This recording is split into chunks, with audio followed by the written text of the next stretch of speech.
Hey guys, tonight we slip behind the lacquered doors and golden screens of the Forbidden City into a world of whispers, powdered faces, and quiet competition. You're not a warrior or a general, you're something far more precarious.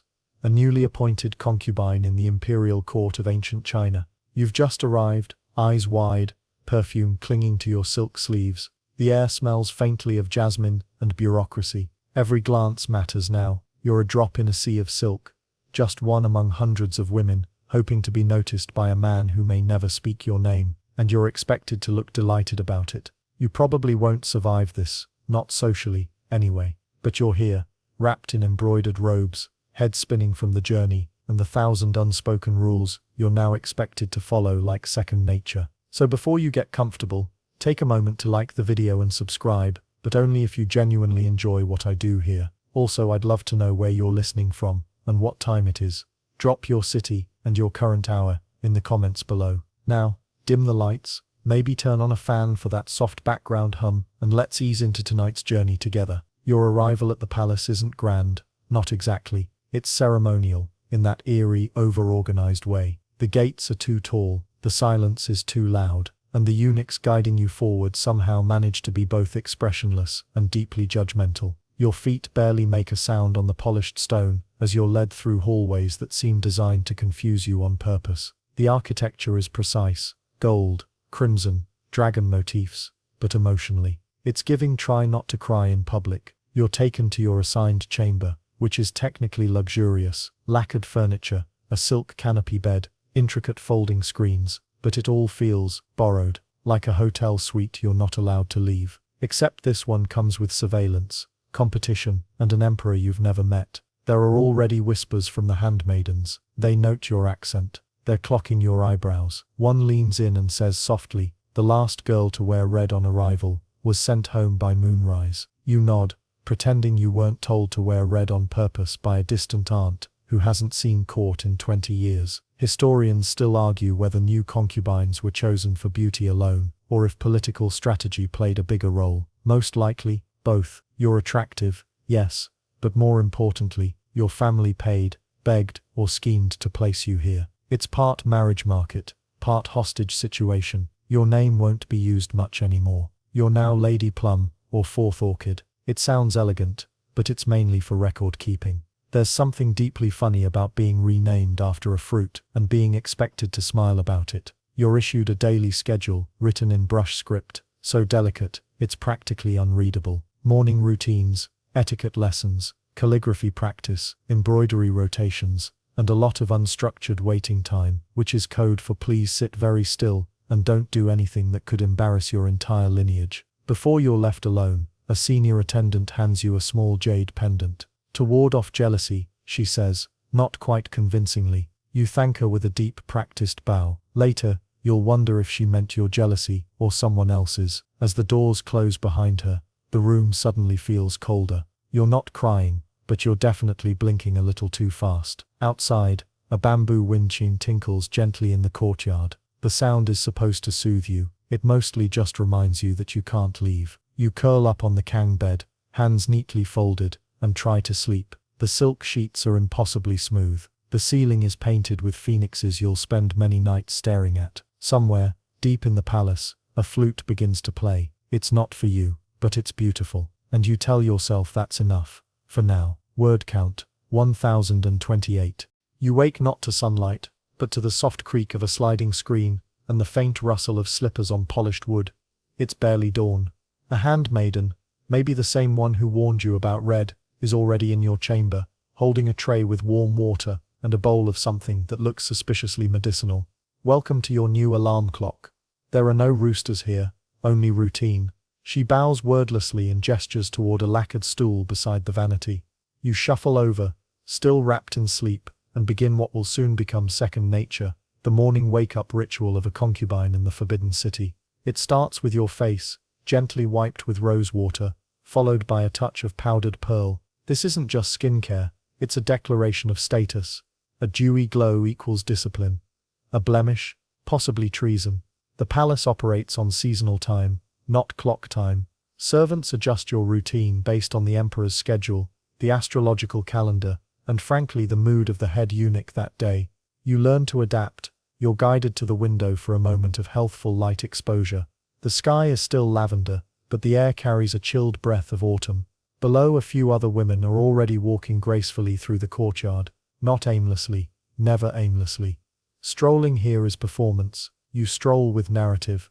Back inside, your bed is already stripped, your room re-perfumed, and your breakfast tray quietly swapped for another, slightly more appealing one. This one holds millet porridge, slices of pickled plum, and 3 almonds arranged in a triangle, because 5 would be vulgar, and 2 would suggest scarcity. Historians still argue whether concubines had daily access to lavish meals, or whether the food was more symbolic than nourishing. What we do know is that presentation mattered far more than portion size. You eat slowly, because speed implies hunger, and hunger implies need, which is deeply unfashionable here. After breakfast comes posture training. Yes, posture. You're made to sit on a backless stool, while a senior matron critiques the angle of your neck and the softness of your gaze. She taps your shoulder lightly with a fan every time you fidget, which is often. Apparently your spine still screams provincial. It's mildly humiliating, but the matron insists. The emperor notices backs before faces. You silently vow to become the most elegant vertebrae in court. Afterward, you're taken for your morning walk, less a leisure stroll, more a choreographed migration. You pass other concubines in soft clusters, chatting like lotus blossoms brushing in the breeze. You try not to stare at the ones in higher-ranking silks. They don't return your gaze anyway. It's all quiet drama here. One woman drops her embroidered handkerchief, another picks it up without smiling. No one says thank you. It's the kind of gesture that could mean anything, or nothing, and that's the problem. As you turn a corner near a rock garden, carved with symbols you can't quite read, an older servant leans in and whispers,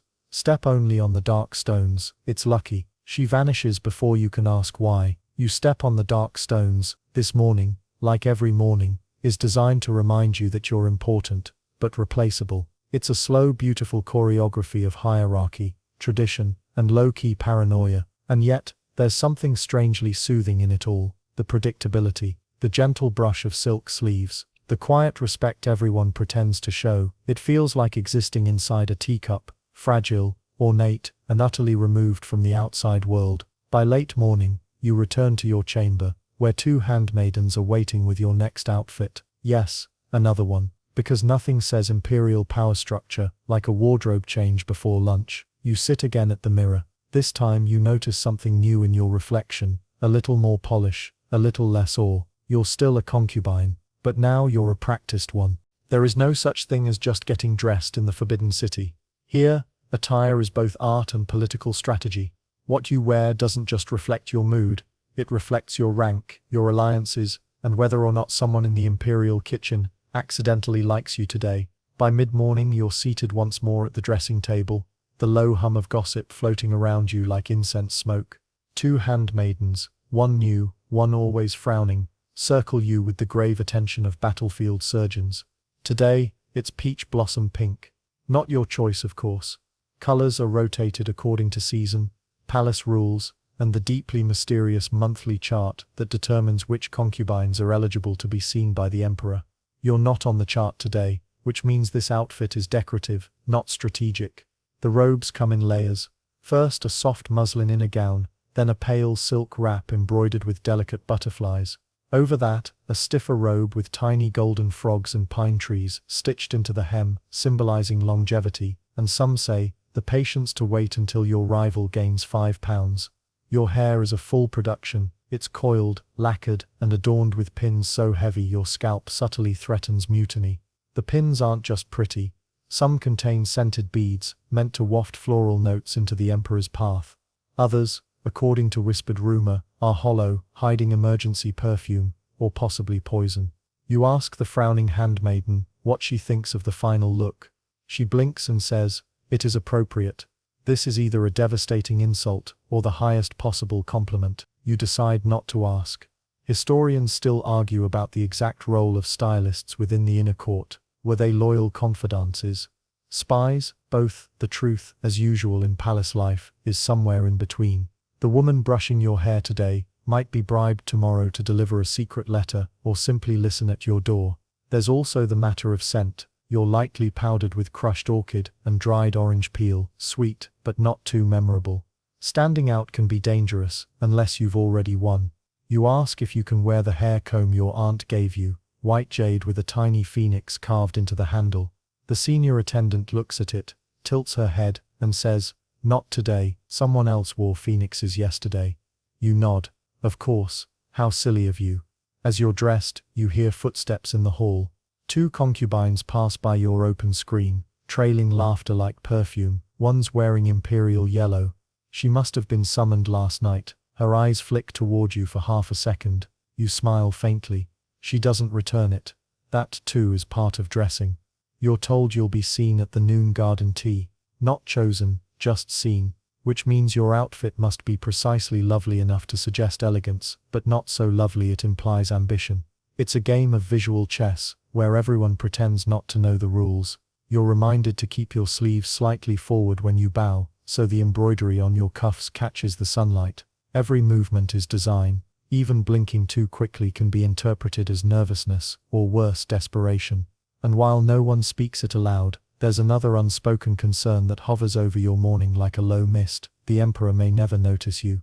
You could go years in this palace, impeccably dressed, politely smiling, and never once be asked to stay past dinner. Still, you show up. You wear the peach blossom robe. You smile like it's easy. Because maybe, just maybe, someone will whisper your name in the right ear today. And maybe that name will be remembered tomorrow morning, when a eunuch makes his rounds with the list. Or maybe not. Still, you check your reflection one last time, adjust the collar, lower your gaze, and you walk out the door, like a poem pretending not to care if it's ever read. The garden is deceptively quiet. You step into the afternoon sun beneath a canopy of ginkgo trees, each leaf perfectly golden, as if autumn had politely agreed to arrive on schedule. The garden is a curated blend of nature and design, paths too smooth to be accidental, rocks too picturesque to be entirely real. Even the koi in the pond seem to swim with suspicious choreography. You're not alone, of course. Dozens of other concubines drift through the space like petals in slow motion. No one walks fast. No one walks alone. They pair off strategically. An elegant woman with lacquered nails links arms with a younger one who looks nervously overdressed. It's not kindness. It's optics. You're guided to a small shaded bench by a stone pagoda. Your handmaidens melt into the background. They never truly leave, just become part of the scenery, like ornamental pine trees with good hearing. A eunuch appears, expressionless, holding a tray of tea so beautiful, you almost forget it's the same bitter oolong every day. Your porcelain cup is thin enough to see light through, painted with a single chrysanthemum. Sipping is not about thirst. It's about pacing. You lift the cup just so, glance downward, and pretend you don't hear the 2 women behind you arguing in polite tones about who actually received the emperor's fan last week. A fan, in this context, is not for cooling oneself. It's a coded invitation.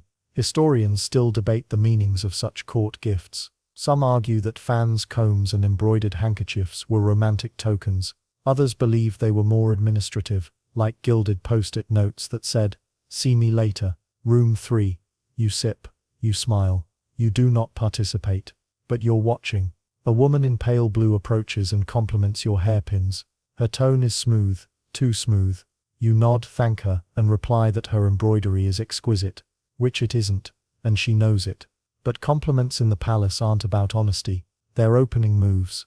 The garden tea is not a social gathering. It's a performance review, mixed with subtle warfare, served warm. You overhear a conversation about the emperor's pet crane falling ill. This may or may not be a metaphor for someone's career. Another concubine whispers that Lady Zen's cousin has just been posted to a prestigious ministry. That's not gossip. It's a warning. Her stock is rising. Still, the air is lovely. The breeze smells faintly of pine resin and sweet bean cakes being prepared for someone far more important than you. A zither plays faintly in the distance. You imagine the musician is also a prisoner here, though probably better fed. Your stomach rumbles. Loudly, you casually shift your teacup to cover the sound and smile like someone who has never been hungry in her life. Suddenly, there's a stir at the far end of the garden. A ripple of silk, an inhale of anticipation. One of the emperor's personal attendants appears. Not the emperor himself, of course, just his shadow in human form.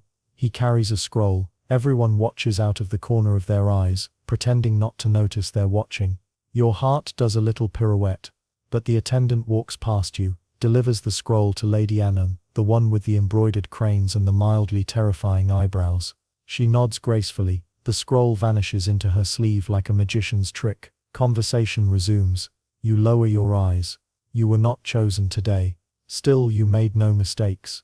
You bowed at the right angle. You sipped the tea correctly. You didn't spill anything, insult anyone, or accidentally wear the wrong shade of jade. In court terms, that's a win. As the sun begins to dip and the shadows lengthen over the koi pond, a bell chimes softly, signaling the end of the tea hour. The garden begins to empty, the concubines floating away in clusters, like butterflies suddenly remembering they have appointments elsewhere. You remain for just a moment longer, staring at the surface of the pond. One of the koi flips its tail, sending a ripple through the water. That's you, a ripple in a perfectly managed pond. And maybe if you're lucky, someday someone will notice. Back in your quarters, the air feels heavier, still perfumed, still perfectly arranged, but now with a trace of something else. Disappointment, perhaps, or just the fatigue of being overlooked again. You sit quietly by the window, watching the shadows shift across the inner courtyard tiles. The tea hour is over. The games have been played, and now comes the long, slow wait until evening, your most ambiguous stretch of time. This part of the day is technically free, but in the palace, freedom is a slippery word. You could read. There's a scroll on your table, a collection of Tang Dynasty poems, annotated with faint, elegant brushwork. Most of the verses are about unrequited longing and falling plum blossoms. The metaphors feel a bit on the nose today. Or you could embroider, which is less a hobby and more a competitive sport here. Rumor has it one concubine stitched an entire imperial map into a pillowcase, just in case she ever needed to impress a visiting inspector. Another woman once embroidered her dreams, literal dreams, in full color. You thread your needle and begin outlining a moon. Not a clever moon, not a metaphor, just a moon. It's strangely comforting, the repetitive motion, the thread slipping through silk like a soft sigh. Some afternoons, you might be summoned for lessons, calligraphy, music, or etiquette, so precise it requires diagrams. Other times, you're left to practice your still face, the subtle half-smile that conveys mystery, charm, and deep boredom all at once. Today, however, there's no summons. So you drift, your handmaidens busy themselves tidying things that don't need tidying. One starts brushing your hair again, even though it's been lacquered into immobility. Another brings a tray with fruit slices arranged like a fan. The grapes are peeled, because apparently chewing skins is unbecoming. You snack slowly. Historians still argue about the autonomy concubines truly had during their downtime. Some sources suggest a surprising amount of leisure, games, poetry contests, even clandestine romances. Others paint a stricter picture, hours filled with ritual self-improvement, and the looming threat of being forgotten. The truth, you suspect, depends entirely on who's watching you that day. Outside, someone is playing the pipa again. The melody is languid, melancholy, and slightly out of tune, perhaps on purpose. Music in the palace isn't always meant to soothe. Sometimes, it's just another layer of control, reminding you that silence belongs to someone else. Your gaze wanders to a red silk pouch, tucked discreetly into your drawer. Inside it, a single plum pit. From the first plum you ate at court, you kept it out of sentimentality, or superstition, or perhaps because it's the only thing here that hasn't been catalogued and assigned meaning. You wonder if anyone else collects tokens like this. At this hour, the senior consorts are likely preparing for their evening appointments. Special oils, wine-infused foot soaks, brushes made from squirrel fur. Oh, you're not on the list tonight. Not surprising, but you find yourself glancing at the door anyway, half hoping a eunuch might appear with an invitation tucked into his sleeve. He doesn't. Instead, the bell rings softly for the 5th hour. That's when you're expected to bathe. You're led to a private bath chamber, steam curling from a sunken pool lined with river stones and perfumed with chrysanthemum petals. You undress behind a screen, your handmaidens helping you with practiced discretion. The robe slides off your shoulders with a sound like falling leaves. You ease into the water. It's warm, fragrant, and utterly still. For a moment, you imagine you're not in the Forbidden City, but in some countryside hot spring. You close your eyes, let the heat seep into your spine, and just for a heartbeat, you feel something astonishing. Peace. Of course, it doesn't last. It never does. A knock at the outer door jolts you. One of your attendants leans in and murmurs that the head matron requests your presence, not the emperor, not even a higher-ranking concubine, just the matron. Ooh. You sigh, towel off, and begin the process of being reassembled, skin dabbed dry with flower-dyed cloths, new robes chosen, hair fluffed just enough to look artfully undone. As you're dressed again, you catch your reflection. You look serene, perfect, and entirely unsure whether that summons is good news or bad. But you smile anyway, because in this place, even uncertainty must be worn like silk. The walk to the head matron's chambers is always longer than you remember. Not in physical distance, but in what it represents. Down 2 long corridors of silence, past a row of solemn bronze cranes, and through a courtyard that seems to echo with its own disapproval. You keep your eyes lowered, not out of fear, exactly, but because everyone else does. And in a place like this, not mimicking the crowd can be the most dangerous mistake of all. The head matron is already seated when you arrive, upright, unmoving, as if carved from the same wood as the ancestral tablets on her shelf. Her robes are practical but still of high quality, deep plum, with discreet gold threadwork near the cuffs. She nods once for you to sit. You do. A tray is brought in, tea again. This time it's bitter melon and ginseng, a blend no one drinks for pleasure. You sip, it tastes like quiet judgment. She studies you for a long moment. The silence is thick enough to lacquer a screen, and then she speaks. You have been here 8 months. You nod. Do you know why I asked for you? You don't, but you offer a smile, gentle and unreadable. No, matron. She doesn't blink. You haven't made enemies. That's good, but you haven't made allies either. This is a test.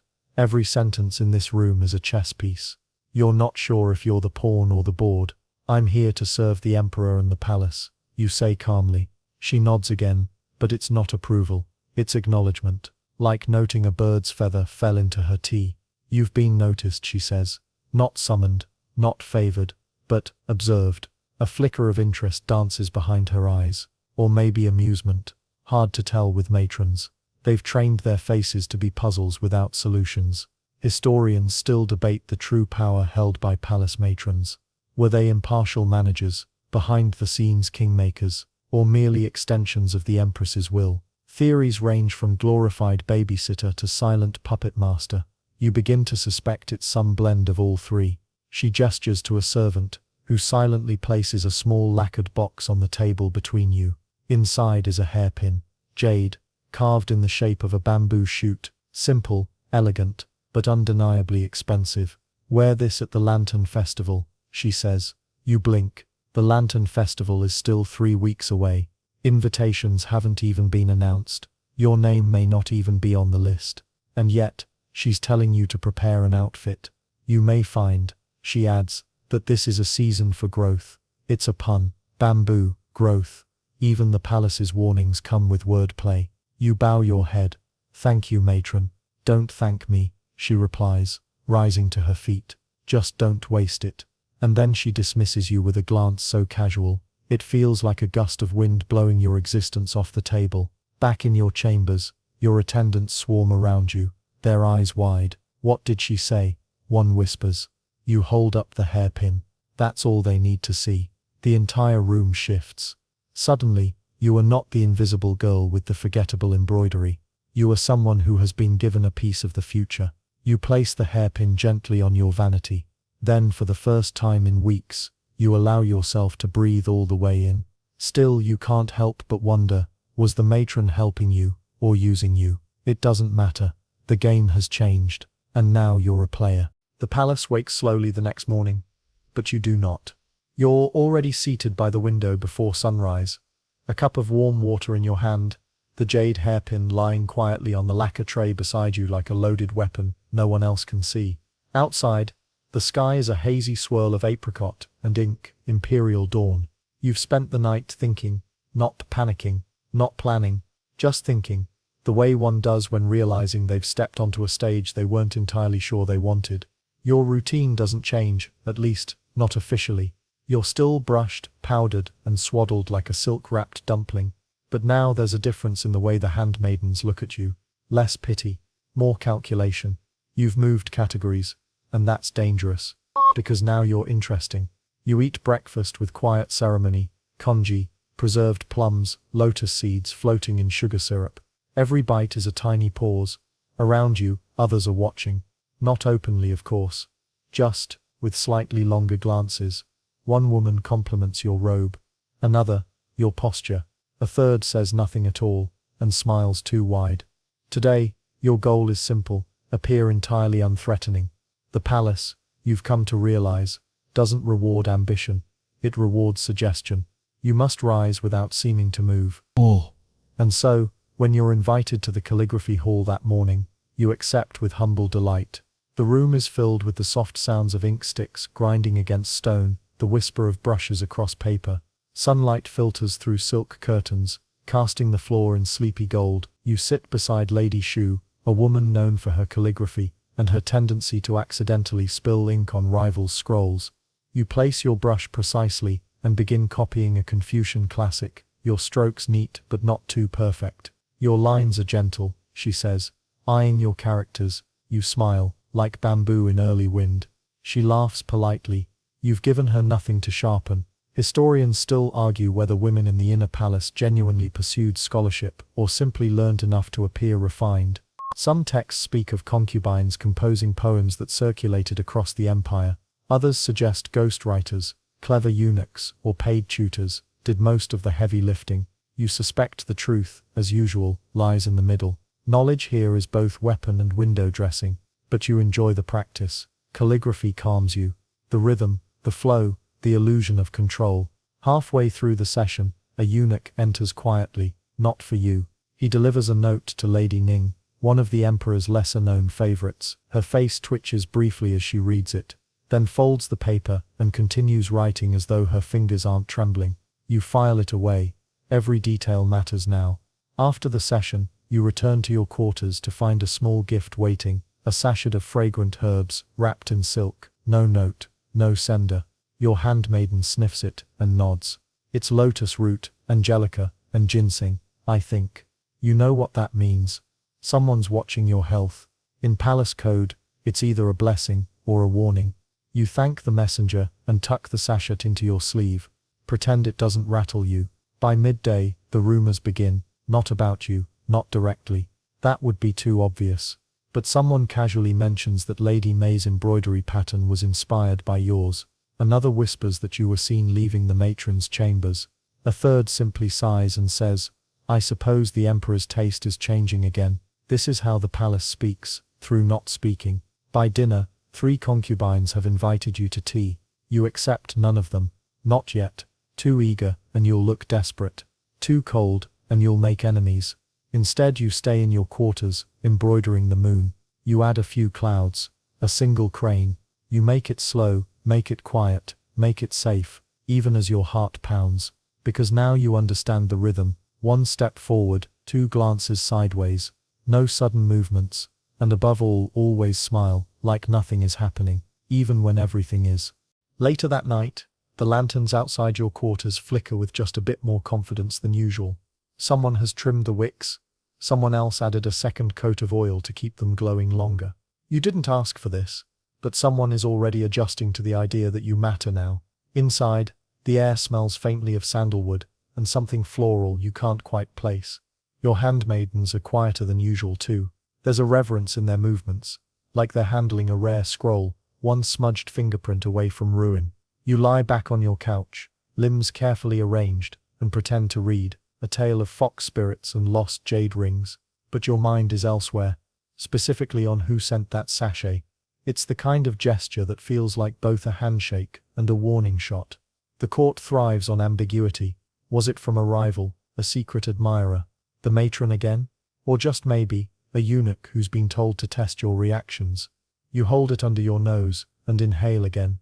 Lotus root, angelica, ginseng. Not toxic, not overtly medicinal, but significant. These are herbs traditionally associated with balance, clarity, and fertility. You arch an eyebrow. Someone's being bold. Of course, in the world outside these red walls, people might think concubines spent most of their time seducing emperors or lounging around in silks. But as you now know, most of your time is spent decoding invisible gestures like this: a sachet, a seating change, a missing hair ornament, Historians still debate how much actual romance took place within the inner court.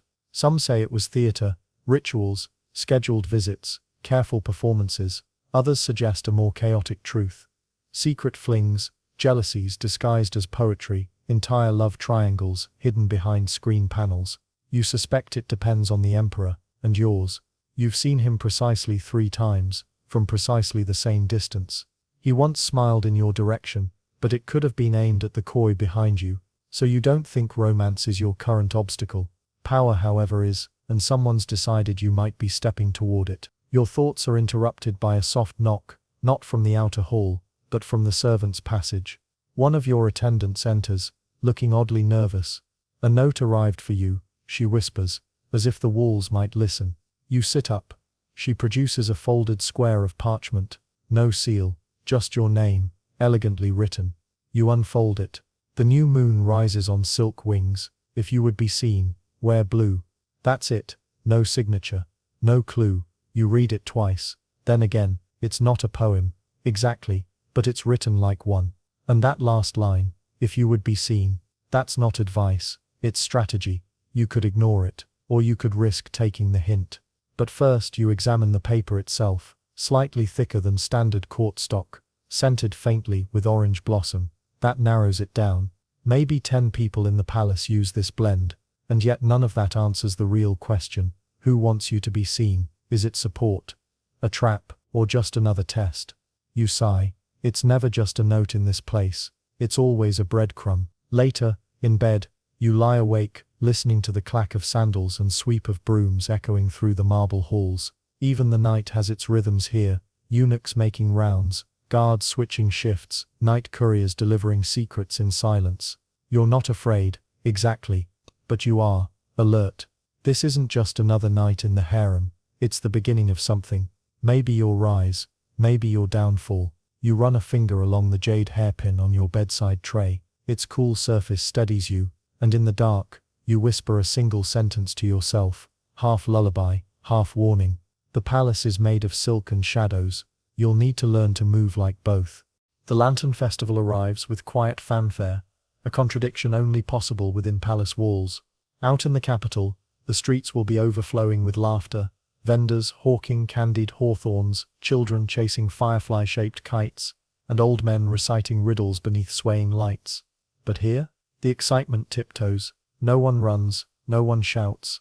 Yet behind every smooth mask, behind every politely bowed head, something is stirring. This is one of the rare nights when the concubines are allowed out in the open courts, visible to higher nobles, visiting scholars, and yes, the emperor himself, should he choose to appear. You rise before the sun. The handmaidens swarm with a kind of nervous choreography. Robes are steamed, hair is curled, coiled, twisted. Your dress is blue, as the note suggested. Not a bold blue, a dusty twilight hue, stitched with silver moths and thread-faint waves. The sort of gown a quiet poet might describe, and never quite forget. They thread the jade hairpin through your bun. You glance in the mirror. You look composed, not dazzling, not forgettable, perfect. The air is thick with jasmine by the time you're led into the outer garden, where paper lanterns bob like glowing fruit. Rows of palace women take their places under painted pavilions, chatting softly about mooncakes and riddles, all while darting glances at who's standing where.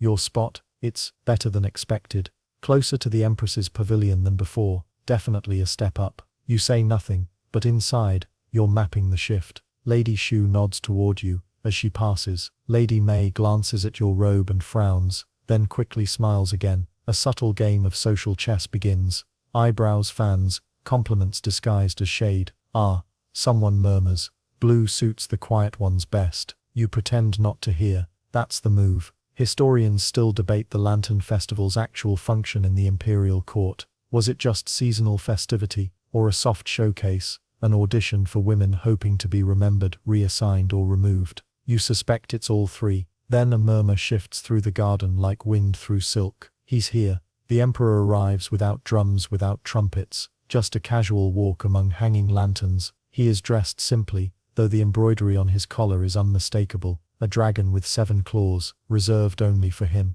You lower your gaze, but in your peripheral vision, you track him. He's stopping at each pavilion, nodding, occasionally speaking. Each woman leans just slightly toward him, offering their best line, their most delicate smile, their safest joke. You take a breath, and then, he turns toward your row. Your pulse quickens, just a bit. He stops in front of Lady Ning. They exchange pleasantries, a joke about mooncake filling, something about poetry. She laughs, just a touch too brightly. Then his eyes flicker. He notices you, not lingers, just notices. He says nothing, just nods slightly, and then moves on. That's it. A blink, a breath, a moment. But it happened, and everyone saw it. By the time the moon rises, you've exchanged no words, made no mistakes, and left just enough mystery in the air to stir conversation for weeks. You retire early, not out of fatigue, but to avoid overstaying your welcome. And in your quarters, you find a second note waiting. A moth does not need to chase the flame. The flame will come. You smile to yourself. You're not sure who's writing these, but they understand the game, and tonight, you played it well. The days after the Lantern Festival unfold like tea leaves steeping in silence, subtle, slow and telling. Nothing dramatic happens. That would be far too gauche. Instead, little things begin to shift around you, like furniture in a room you thought you knew. First, your morning tea is no longer prepared by the same handmaid. A different girl, nervous, precise, takes her place. She brings chrysanthemum with red dates instead of the usual jasmine. You don't correct her, because you understand what it means. Someone has reassigned her, and someone else is watching to see how you react. Later that week, your name appears on the Imperial music schedule, not the performance list. You're not being trotted out like a songbird, but you're invited to observe a rehearsal. Only a select few receive such invitations. It's where the Emperor often happens to stop by. You attend, of course. Quiet, poised, dressed in plum silk with silver-threaded reeds at the hem. You sit beside a concubine named Lady Suyin, who hasn't spoken more than 6 words to you since you arrived. She smiles now, a cat's smile, all eyes and no teeth. You've become more visible, she says, sipping her tea. You smile back. The lanterns were bright this year. She nods, as though you've passed some unspoken test. Historians still puzzle over what kinds of influence concubines truly had. Some argue their power was symbolic, more show than substance, reflections of imperial taste. Others believe they were whisper lords, wielding pillow-side influence to affect court appointments, policies, even wars. You're beginning to see the answer is yes. A concubine's power depends on how well she understands that her real value isn't her beauty. It's her silence, wielded like a blade. At the rehearsal, musicians perform a quiet piece on guzheng and flute. The melodies rise and fall like silk waves. Midway through, a minor note breaks the flow, a mistake, or improvisation. You glance subtly toward the dais. The Emperor isn't here, but the Grand Chamberlain is. So you comment gently that the arrangement reminded you of the Han Dynasty's Spring Whisper Suite. Lady Suyin's eyes narrow. She knows that reference, and she knows what you're doing, demonstrating taste without appearing superior. By the time you return to your quarters that evening, the embroidered screen in your receiving room has been swapped. The new one depicts plum blossoms in snow, an image associated with quiet resilience and refined solitude. You didn't order it. Someone wants your visitors to see you a certain way, which means someone plans for you to have more visitors. Later that night, another note arrives. Do not chase. Do not run. You are already walking. There's no signature again. You've begun keeping the notes in a lacquer box beside your incense tray. You don't reread them often. You don't need to, because every step in the palace is now part of a soft spiral, drawing you towards something, or someone. You lie in bed, staring at the ceiling. The moth. The note said you didn't need to chase the flame. But what if the flame is moving? A week later, the summons finally arrives. Not from the Emperor directly, of course. That would be far too forward. Instead, it's relayed through a senior eunuch with an expression so calm it could have been carved from jade. He bows slightly and says, "His Majesty requests your presence during evening tea tomorrow. Pavilion of Clear Thoughts." You nod. That's all you do. No gasps, no fluttering fan, no triumphant glance toward your handmaidens, just a gracious nod. Because if there's one thing the palace punishes above all else, it's looking too pleased. The Pavilion of Clear Thoughts is neither clear nor particularly conducive to thinking. It's one of the Emperor's lesser-known tea pavilions, quiet, tucked into the outer gardens, surrounded by koi ponds and maple trees that never seem to shed their leaves quite on time. A location that says, this is not a formal audience. This is curiosity. You spend the day in what can only be described as stylish agony. The ritual of dressing is an exercise in restraint. You choose a soft apricot robe, embroidered with cranes, their wings mid-flight, dignified, hopeful, not seductive. You ask for a single piece of jewelry, a pendant carved from white jade in the shape of a plum blossom, just enough symbolism for the literati to nod in approval. Historians still argue over what these private tea invitations entailed. Some say they were casual moments, more tea than tension. Others claim they were coded auditions, tests of wit, poise, perhaps even hidden messages behind every syllable. You suspect both are true.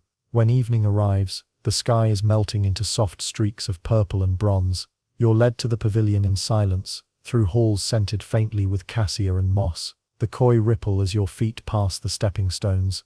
Inside, the emperor sits at a low table, flanked by 2 serving eunuchs and a bronze incense burner in the shape of a sleeping tiger. He doesn't look up immediately. Instead, he gestures for you to sit.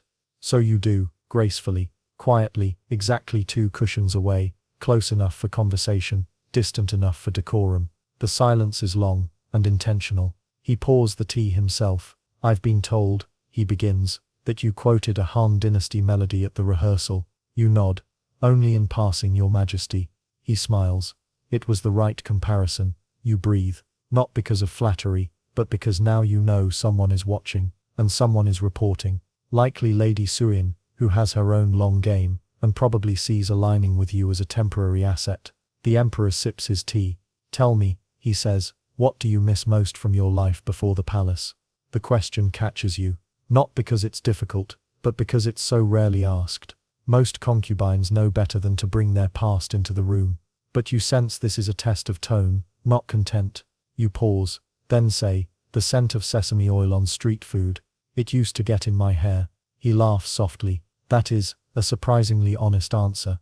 I thought it would be disrespectful to pretend I miss poetry. His smile sharpens just slightly. You're not what I expected, he murmurs. You incline your head. Nor perhaps are you. The conversation drifts. Not into deep politics, or heavy matters, but small things. He asks if you like snow. You ask if he prefers guqin or bamboo flute. He quotes a Tang poem. You pretend to forget the last line, so he can recite it. At one point he says nothing for several minutes, just watches the steam rise from his cup. You're very still, he says at last. You tilt your head. Stillness is the easiest way to be remembered. He studies you, and you study him right back. Then quietly, he says, I'll see you again. It's not a promise, it's a prediction. The walk back to your quarters feels like crossing a river of invisible currents. Servants pass you without looking, but you can feel their attention pulsing like radar. Everyone knows where you were tonight. When you arrive, the lantern outside your door has been replaced. The tassels are longer. The light glows slightly pink. A signal of sorts. On your writing table, a note awaits. Flames do not chase, they choose.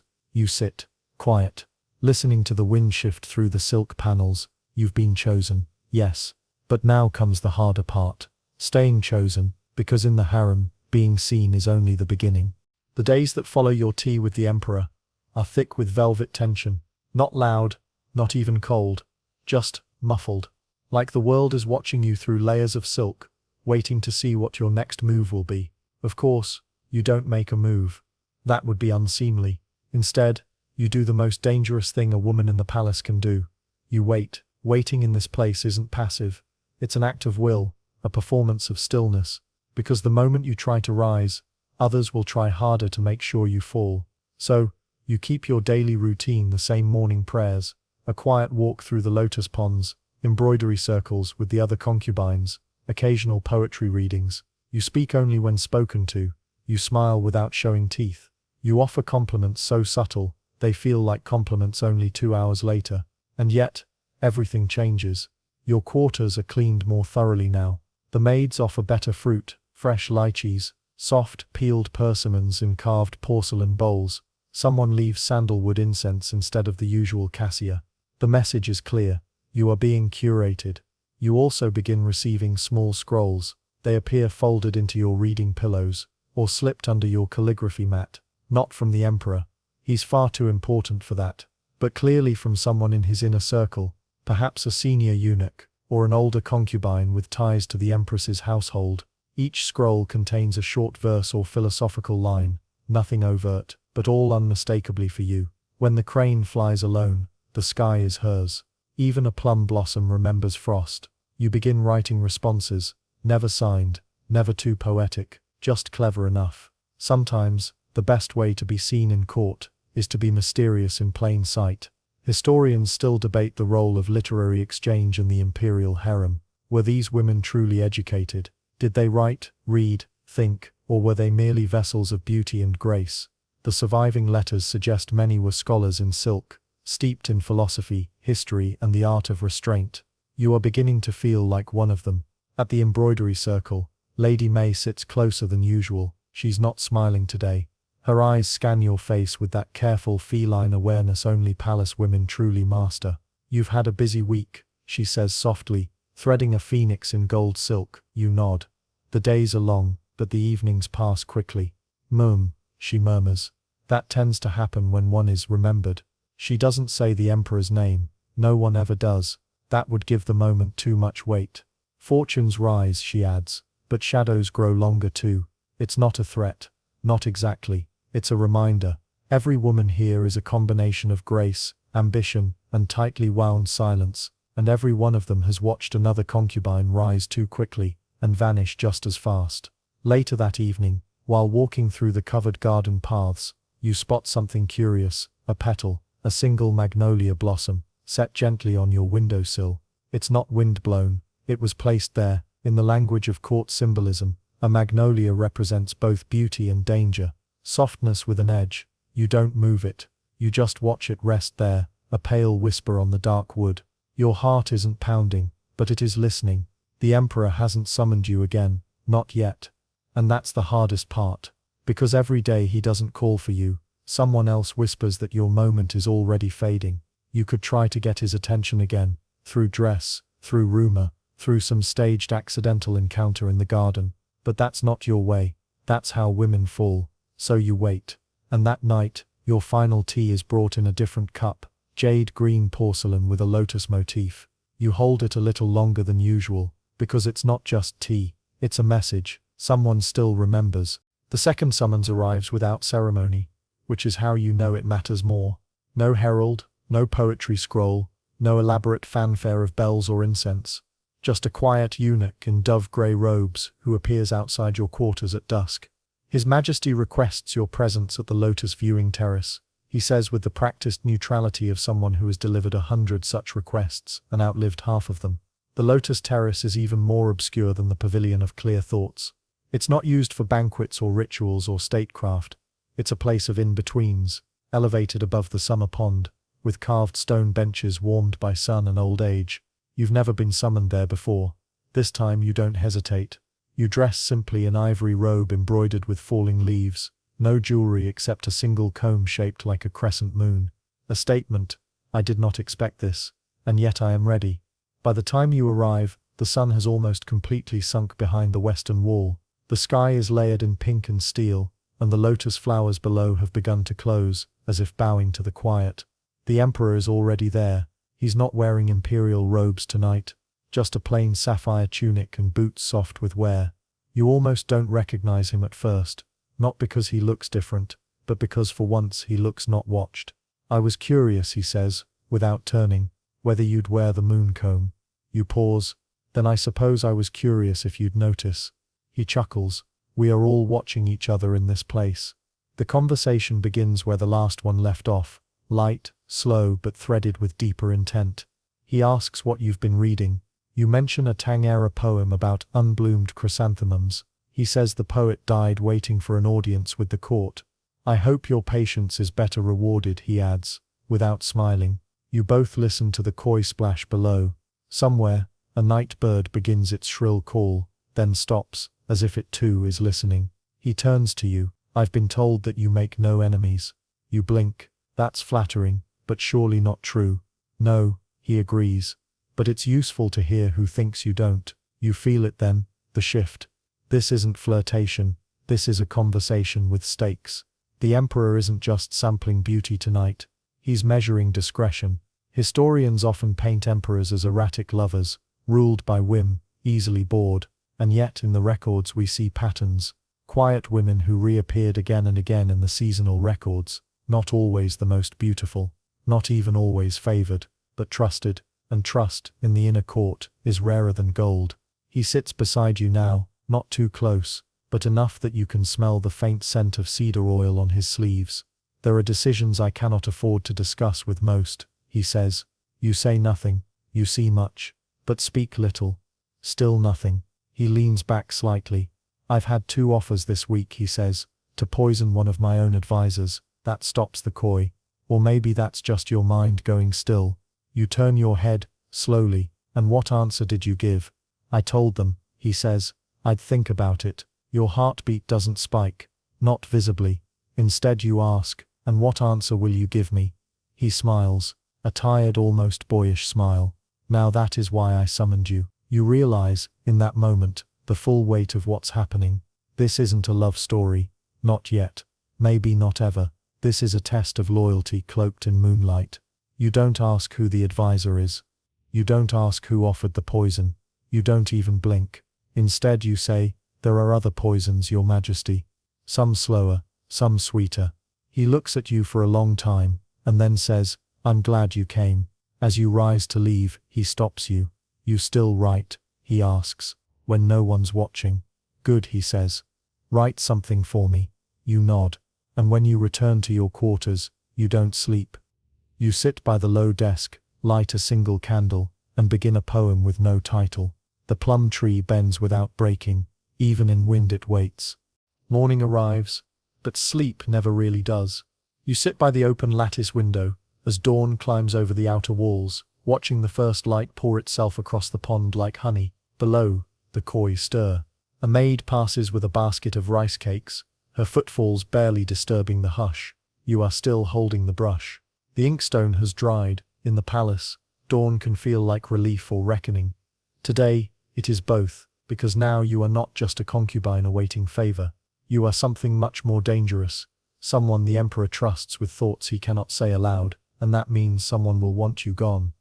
The first sign comes at breakfast. Your usual tea, chrysanthemum, with goji berries, arrives with a slightly bitter scent. You don't drink it. You nod, thank the servant, and pour it into a potted orchid when no one is watching. You'll never know if it was poisoned. That's not the point. The message is what matters. You are now a threat. Historians still debate how many concubines were poisoned in the Forbidden City. The numbers vary, depending on which dynasty you're talking about, and which record keeper was brave or foolish enough to write it down. But everyone agrees the true number was always higher. The preferred method, not violent toxins, no, something gentle, something untraceable. Mercury-based powders that caused fatigue, arsenic wafers that mimicked a slow illness, a sudden loss of appetite, a mysterious fever, and by the time anyone asked questions, if they ever did, you were ashes on a palace breeze. You go about your day unchanged. You smile at Lady May. You attend the music rehearsal. You help a junior concubine adjust the collar of her too tight robe. But inside you are calculating. Who knew about the summons? Who benefits if you vanish? You recall the old eunuch with the silver cane, the one who always lingers near the inner kitchens, the way his gaze lingers on your hands. Not lascivious, not quite, but interested. So you go to him. Not directly, that would be suspicious. Instead you accidentally walk past the kitchens during a lull and pause, pretending to study the pomegranate tree just outside. He approaches like he's always been heading your way. Beautiful tree, you say softly. He chuckles. It blooms when it chooses, not when it's told. You nod. Like the emperor. He shrugs. His Majesty prefers mangoes. The reply is nonsense, which means it is almost certainly a code. You try another. I was served chrysanthemum tea this morning, but it tasted like lotus.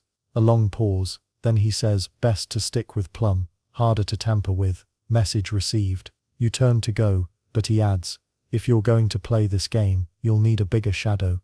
You don't ask what he means. Instead you walk directly to the Court of Pleasures, an ironic name, as it contains little of either. It's where all the concubines' paperwork is filed, where requests are reviewed, and where rumors go to be dressed in official language. You request a reassignment of 2 attendants. The first is Lin, a senior maid who once served a consort who mysteriously vanished after her hair turned white overnight. The second is Xiao, a eunuch who walks with a limp and has an unnatural talent for never being seen unless he wants to be. You don't ask them to spy, you ask them to watch. That night, the Emperor does not summon you, and that's just fine, because your next move is not to be seen, it's to disappear, strategically. For the next 3 days you appear only where required. No extra strolls in the garden, no poetry readings. You skip the embroidery circle, you pretend to be unwell, but not too unwell, just pale enough to seem dull. Let the court forget you, let the others relax. And during those 3 days, Xiao slips you a list, not names, objects, a vial with a broken seal, a lacquer box that used to hold candies, a single slipper, too small for anyone in your wing, a teacup from the Empress's household. You don't need names, you need patterns. Someone tried to poison you, yes, but someone else warned you, and if you can find out why you were warned, and by whom, you might survive long enough to become more than just a favored face. You might become necessary. That's the real prize here. Not love, not even power, necessity, because once you're necessary to the Emperor, no one can touch you. By day 4, your fading act is nearly perfect. Your skin has a calculated dullness, achieved with a light layer of rice powder, instead of the usual dew gel the other women use. Your posture droops, but only slightly. You've mastered the art of looking forgettable, and yet beneath the stillness, everything is moving. Your 2 attendants, Lin and Xiao, have begun mapping patterns across the palace. Which concubines receive fresh fruit from the outer kitchens, which eunuchs linger too long outside certain chambers, who switched tea trays when, in the palace, everything has a rhythm, and power lies in noticing when it stutters. One morning, while pretending to nap in the garden alcove, you catch a whispered exchange between 2 junior consorts. They're gossiping about a consort named Lady Anne, who apparently collapsed 2 weeks ago and hasn't been seen since.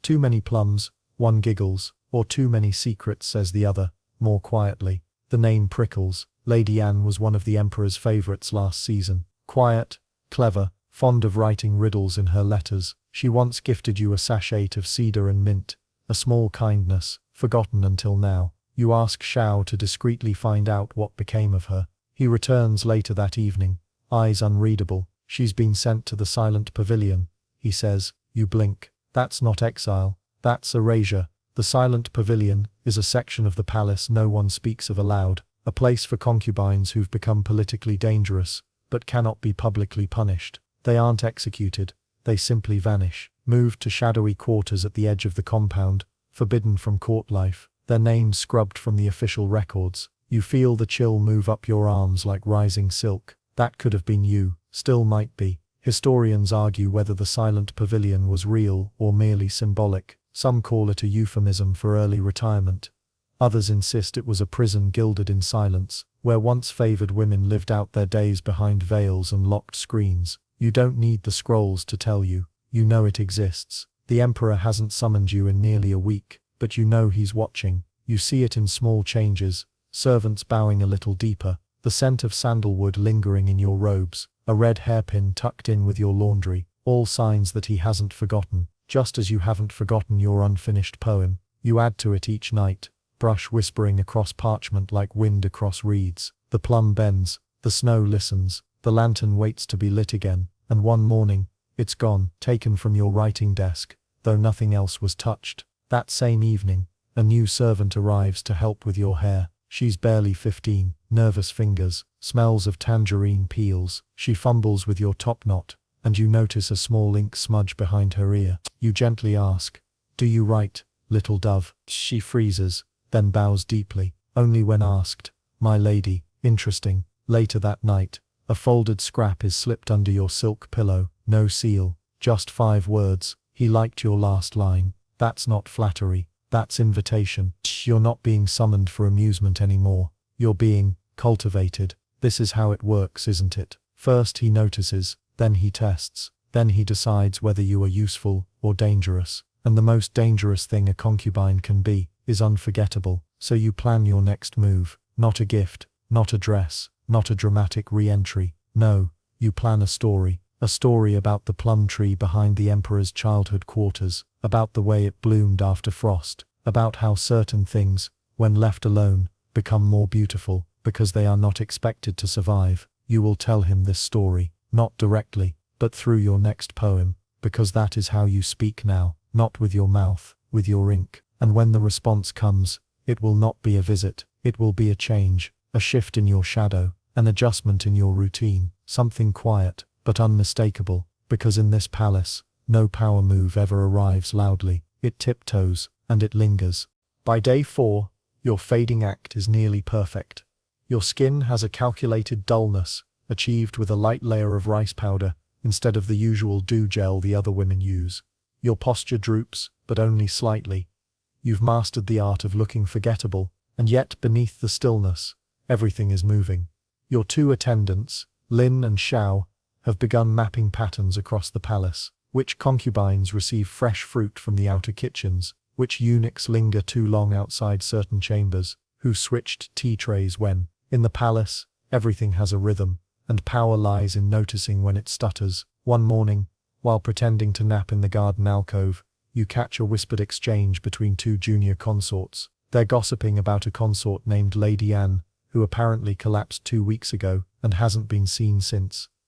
Too many plums, one giggles, or too many secrets, says the other, more quietly. The name prickles. Lady Anne was one of the Emperor's favorites last season. Quiet, clever, fond of writing riddles in her letters. She once gifted you a sachet of cedar and mint, a small kindness, forgotten until now. You ask Xiao to discreetly find out what became of her. He returns later that evening, eyes unreadable. She's been sent to the silent pavilion, he says. You blink. That's not exile, that's erasure. The silent pavilion is a section of the palace no one speaks of aloud, a place for concubines who've become politically dangerous, but cannot be publicly punished. They aren't executed, they simply vanish, moved to shadowy quarters at the edge of the compound, forbidden from court life, their names scrubbed from the official records. You feel the chill move up your arms like rising silk. That could have been you, still might be. Historians argue whether the silent pavilion was real or merely symbolic. Some call it a euphemism for early retirement.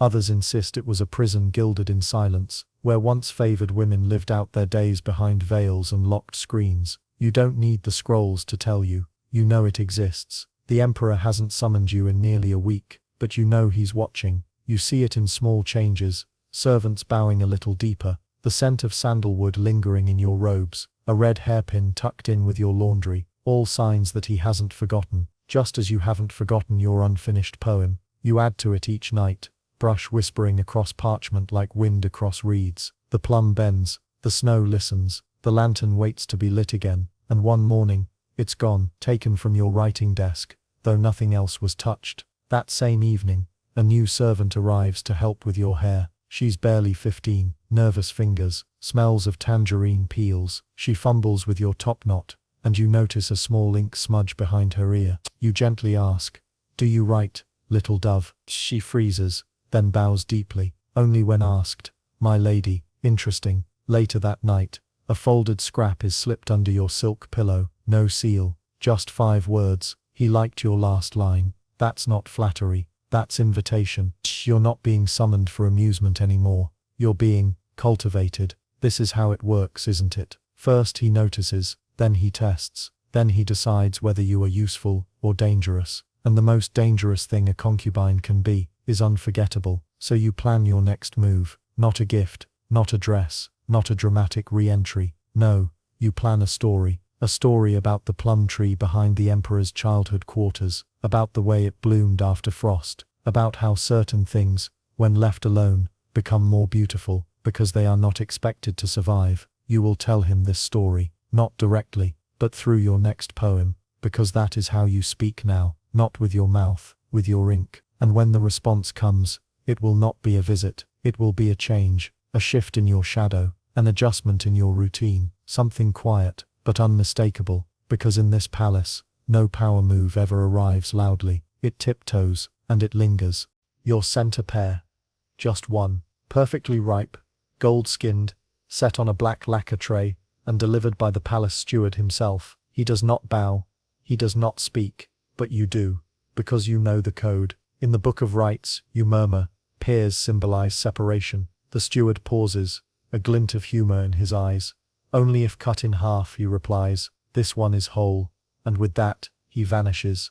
So, it's a test, or a gift, or both. You don't eat the pear. You place it in the center of your chamber, on a silver dish, beneath a canopy of mosquito netting. Let them wonder if you're waiting for a sign, or daring someone to take it, because now, every object means something. Every gesture has layers, even silence, especially silence. You become quieter, slower, more selective in your appearances. That's what power does, isn't it? It retreats just enough to be felt, but not grasped. When you walk the shaded corridors, the junior concubines no longer giggle as you pass. They lower their heads, whisper behind fans. You're not one of them anymore. You're something else, something ascending. You dream, often now, of plum trees blooming from marble tiles, of fans opening to reveal eyes, of the empress brushing moonlight from her sleeves, and telling you, there is always one more rule. No one tells you. The most peculiar part, you start to believe her. Historians still argue about how much agency concubines truly had. Some scrolls depict them as cunning strategists,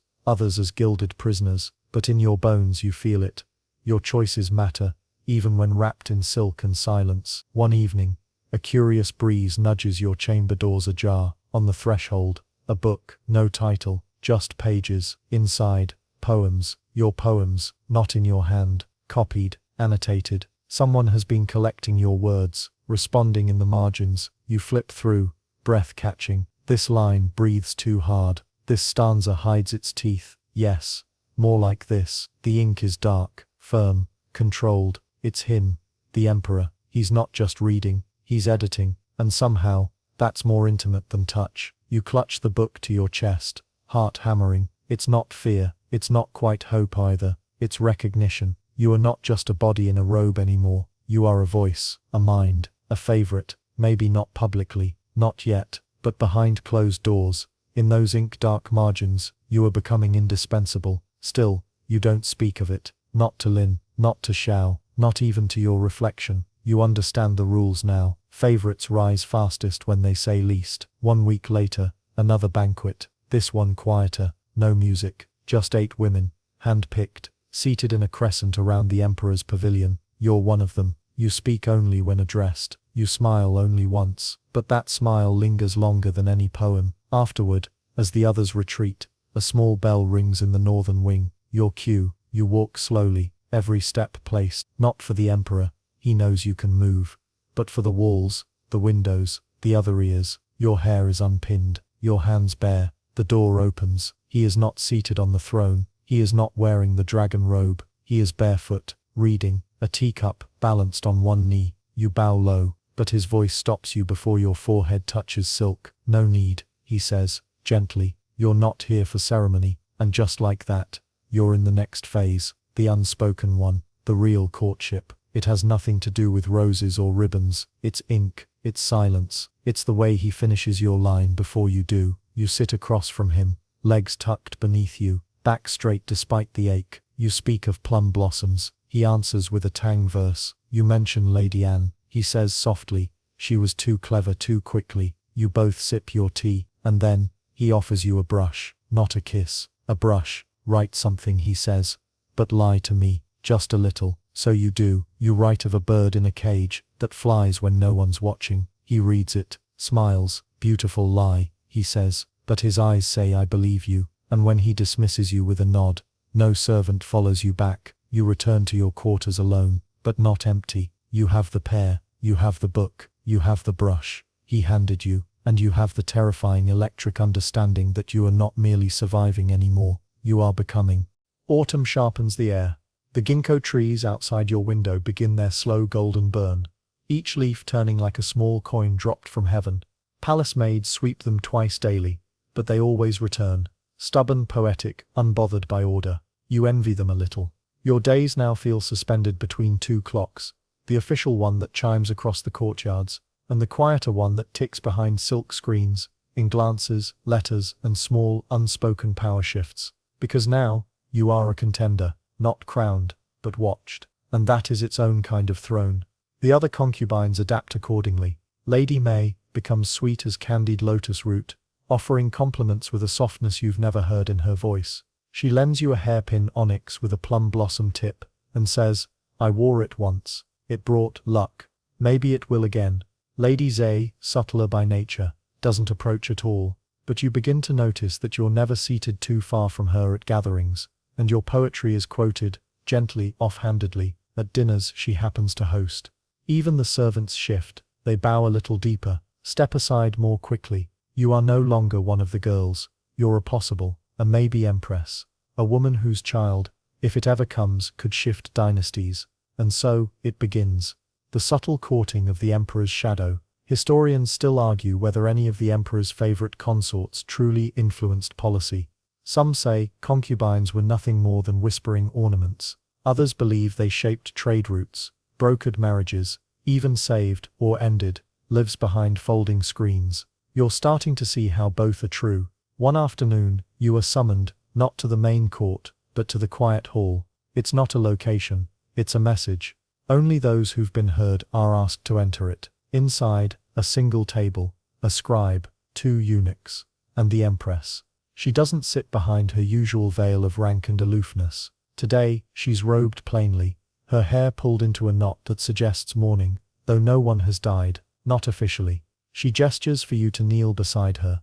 On the table, a genealogy scroll, handwritten, ancient. "It's time you understood the branches," she says. You glance down and see names, dozens of them, concubines, wives, sisters, cousins of emperors long turned to dust. Most are crossed out. One is circled. Lady Zen, she says. 5th rank, began as a singer, ended as a legend. You've heard of her, briefly, but not like this. She wrote the treaty, the empress murmurs. The one everyone attributes to her brother. She was the real hand behind it. No one ever knew. That's power. You nod, throat dry. She died in childbirth, the empress adds, almost absently. That's power too. You understand. Being chosen is not the same as being safe, or being free. And yet, she rolls up the scroll and hands you a seal, not imperial, not official, just carved wood, marked with a river, and 3 stars. Keep this, she says. It opens one box in the archives. Just one. Choose when to use it, or if. You accept the seal with both hands. You bow. You do not speak. That night, you cannot sleep. You lie in bed tracing the curve of the seal with your thumb, wondering which truths lie locked in the archive, and whether knowing them will make you stronger, or simply lonelier. Lynn finds you awake near dawn. She's holding a hair comb, your favorite one, made of jade, snapped in 2. Was it you? You ask. Softly. She shakes her head, her eyes are red, and that's when you realize, someone else broke it. Someone has entered your quarters. Not to steal, not to harm, just to remind. You're never alone now. You never were. Still you do not cry. Odd. You place the broken comb in a silk pouch and tuck it beside the seal, 2 symbols of what you've gained, and what it will cost. In the days that follow you do not mention the break-in, you do not request new locks, you do not send a message to the empress, or the emperor. You simply begin writing again. Your brush slower, your ink darker, 1 poem every night. You place them beneath your pillow. By morning they are gone. No servant takes them. You never hear a door creak, but they vanish, page by page, and in return, one night, a cup of hot chrysanthemum tea appears on your windowsill, still steaming. Inside the cup, floating on the surface, 1 ginkgo leaf. You smile, not because it's safe, but because the message is clear. He's still watching, and so are others. You are not a concubine anymore. You are a player. And the board just shifted again. The palace enters winter like a great beast curling into sleep. Everything slows. Footsteps are muffled in snow-dusted corridors. Incense smoke lingers longer. The bells on the fox fur cloaks ring quieter, like they're reluctant to chime. You, however, are very much awake. Your days are filled with rituals now.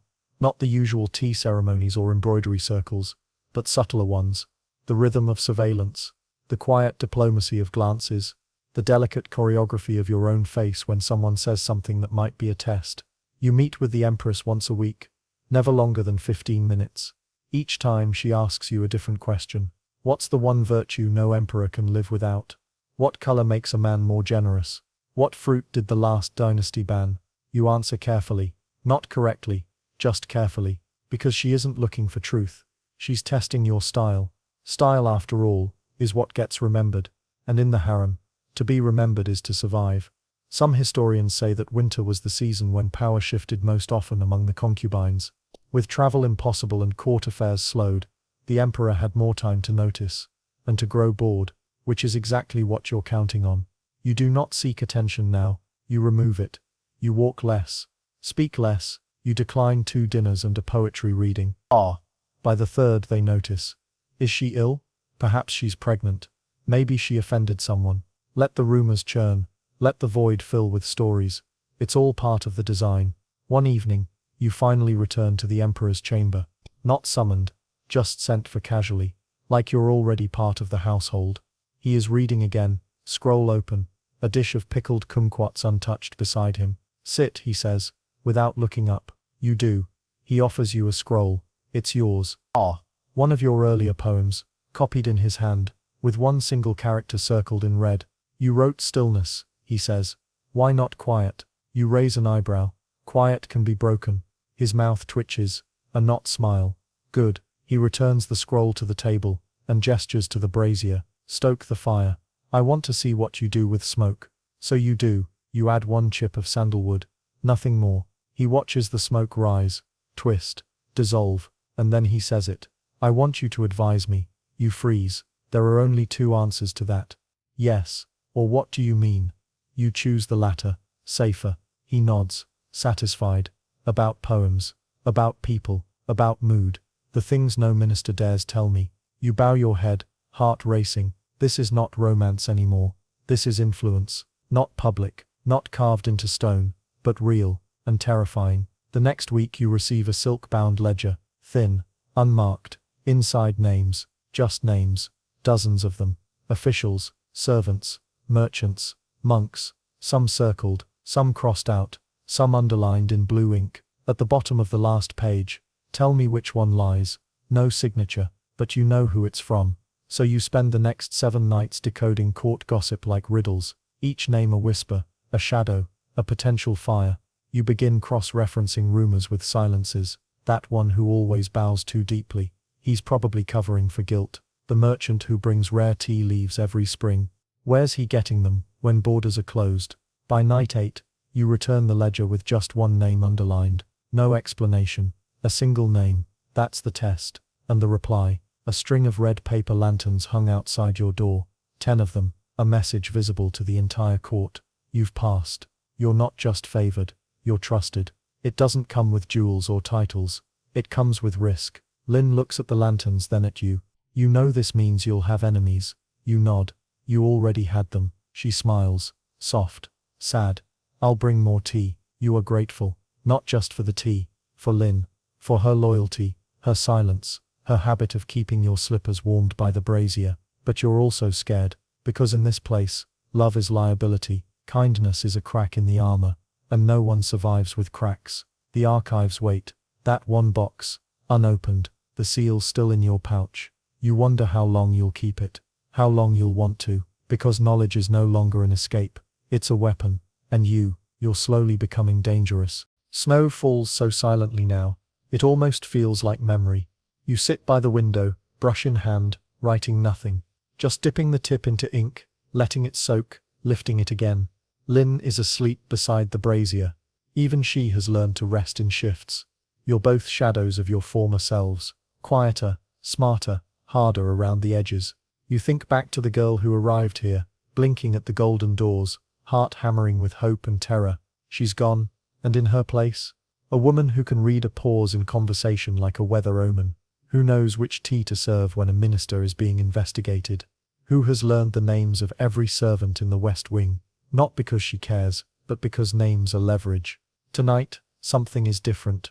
The Empress sends a folded note. No fanfare, no summons. Just 1 line. The stars are ready. You don't ask. You simply rise. Outside, the palace is nearly dreamlike in moonlight. Every roof lined with snow. Each corner draped in stillness. You follow the path to the astronomy tower, a place rarely visited by women, unless they were empresses, sorceresses, or fools. Inside, it's warm with oil lamps and cinnamon smoke. The Empress is already there. So is the emperor. No guards, no ministers, no witnesses. He's holding something. A pendant, shaped like a dragon coiled around a pearl. You've seen it before. It belonged to his mother. No one knows what happened to it, until now. He doesn't speak, just walks to you and places it in your palm. It's not a gift, he says. It's a reminder. You nod. Of what?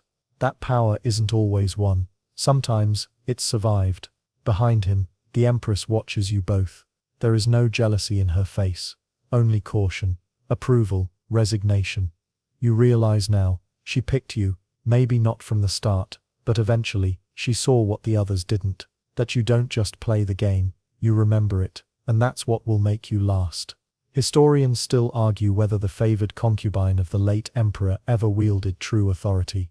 Some believe she remained in the background, offering counsel only in poems and riddles. Others claim she dictated entire edicts under the guise of palace customs. No one knows for sure, but you do, because you lived it.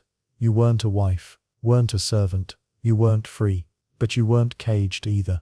You were something in between, like smoke, like snow, like a whispered name, at the edge of a dream. And so your days continue, slower now, gentler. You no longer attend every banquet, you're not called to the emperor's chambers as often. But when you speak, others listen. When you smile, they pause. When you write, someone always reads it, even if no one admits they do. You rise early, drink ginger tea, walk alone through the scholar's garden. Sometimes you hum, sometimes you pray, not for power anymore, but for peace. The archives still wait. That one box, still unopened. Maybe you'll visit it next spring, maybe never. You've learned by now, some mysteries serve you better unsolved, and sometimes the most dangerous power of all is the one you choose not to use. Now, let the palace fade. Let the candlelight dim and melt into the corners of your imagination. The corridors grow quiet again. The bells slow their gentle chime. The distant snow begins to fall in heavier flakes, like soft thoughts drifting down through memory. You've walked miles tonight, not on foot, but through time. Past silk curtains and frozen courtyards, into the hidden chambers of a life so carefully lived, so impossibly watched. Feel how heavy your body has become now. Safe, warm, held. The questions still remain. What was real? What was legend? What was lost between the folds of official records and quiet poetry? But none of that matters right now. You don't need answers tonight. Only softness. Only rest. Somewhere, a brush is dipped in ink. A seal is pressed to paper. A secret is whispered, meant only for the wind. You're far away from that world now. You're here, under blankets, under stars, under layers of quiet that can't be broken by any palace bell. Breathe deeply. Let your muscles loosen. Let your heart beat slow. You've learned the rhythm of a life lived between duty and desire, between silence and survival. And now, it's time to let go. Close your eyes. You've earned the rest. The story will keep. It always does.